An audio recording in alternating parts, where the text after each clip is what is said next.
प्यारे बच्चों, आप सभी को आपकी हिंदी अध्यापिका कविता का प्यार भरा नमस्कार।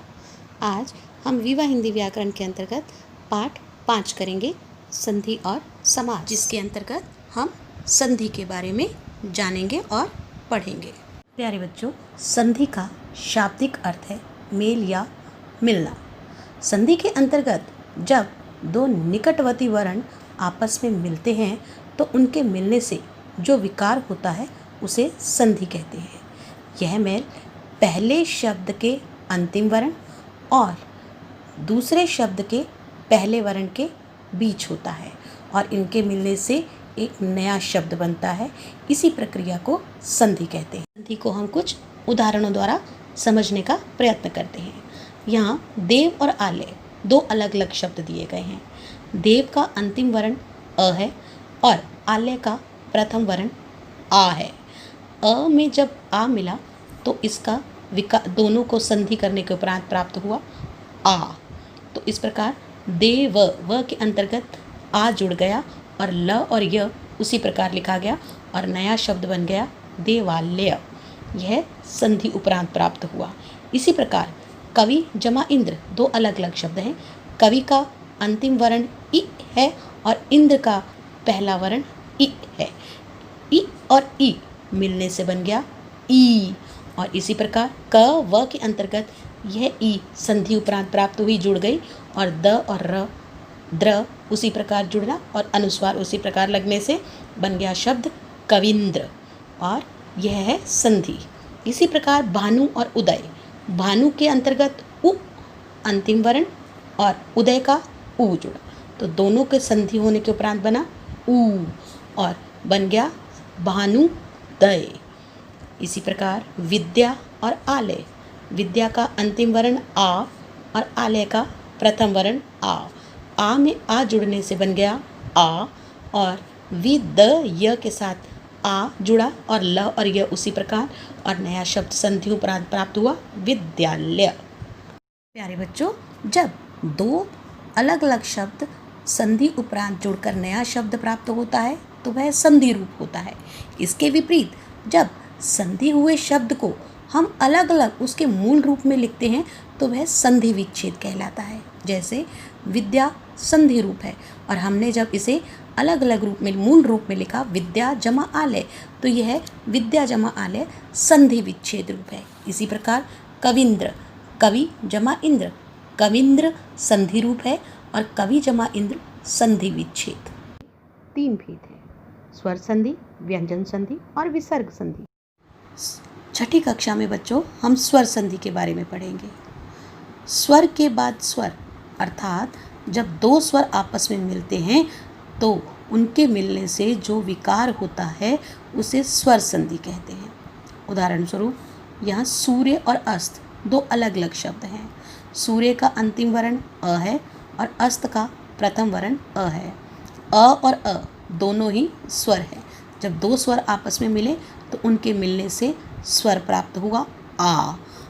इसी प्रकार दोनों शब्दों के मेल से क्या बन गया सूर्य और यह संधि स्वरूप प्राप्त हुआ आ जुड़ गया तो बन गया सूर्या और स और त उसी प्रकार लिखा गया, नया शब्द बन गया सूर्यास्त।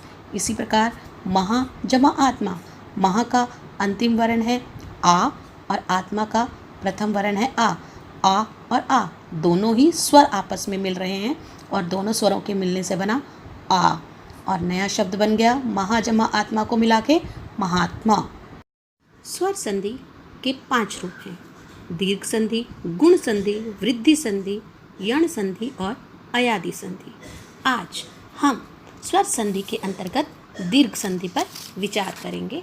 कृपया इसे ध्यानपूर्वक समझें। दीर्घ संधि के अंतर्गत जब दो समान स्वर आपस में मिलते हैं तो संधि उपरांत वे स्वर दीर्घ स्वर बन जाते हैं।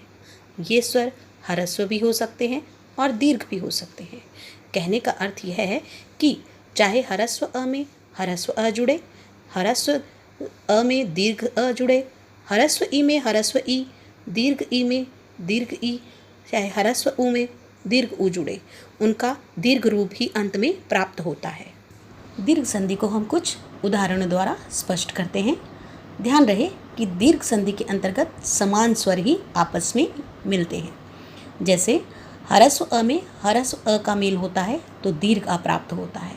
इसका उदाहरण है स्व जमा अर्थ। व में अंतिम वर्ण हरस्व अ है और अर्थ का प्रथम वर्ण अ है जो कि हरस्व अ है। अ और अ मिलने से बना आ, और स्व जमा अर्थ, अ और अ मिलने से आ बना तो स्वार्थ। क्या बना? स्वार्थ। इसी प्रकार हरस्व अ में जब दीर्घ आ मिला तो भी प्राप्त हुआ दीर्घ आ। इसका उदाहरण है हिम जमा आलय।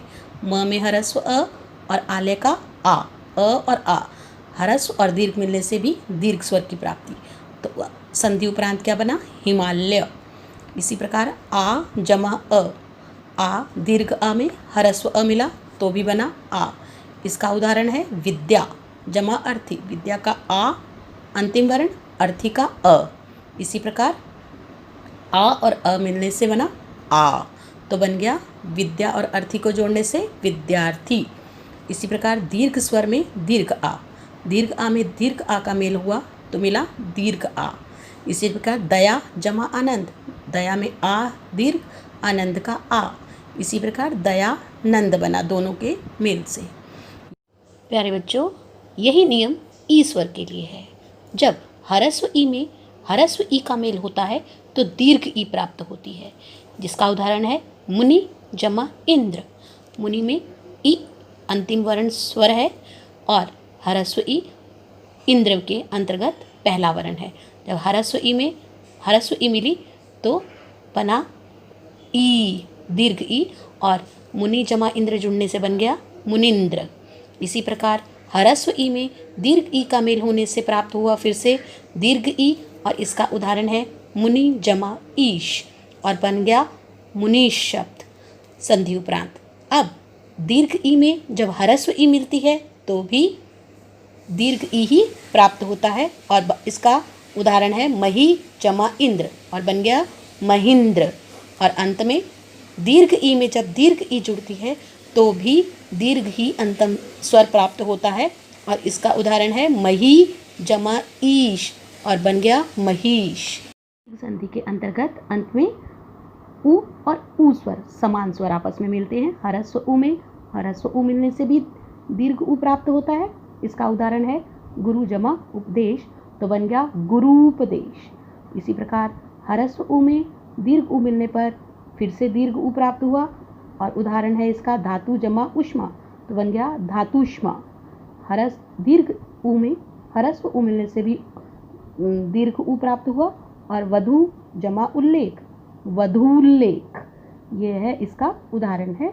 दीर्घ उ में दीर्घ उ मिलने के उपरांत भी दीर्घ उ ही प्राप्त होता है और इसका उदाहरण है वधु जमा ऊर्जा। वधु में बड़ा उ और ऊर्जा का भी बड़ा उ मतलब दीर्घ उ, दोनों को मिलने से दीर्घ उ तो बना संधि उपरांत वधूजा।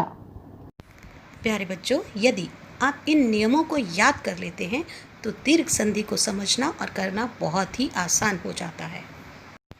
और अब अंत में इस दिए गए अभ्यास कार्य को अपनी उत्तर पुस्तिका में करने का प्रयत्न करें। घर पर रहें, सुरक्षित रहें और कार्य की दोहराई करते रहें। धन्यवाद।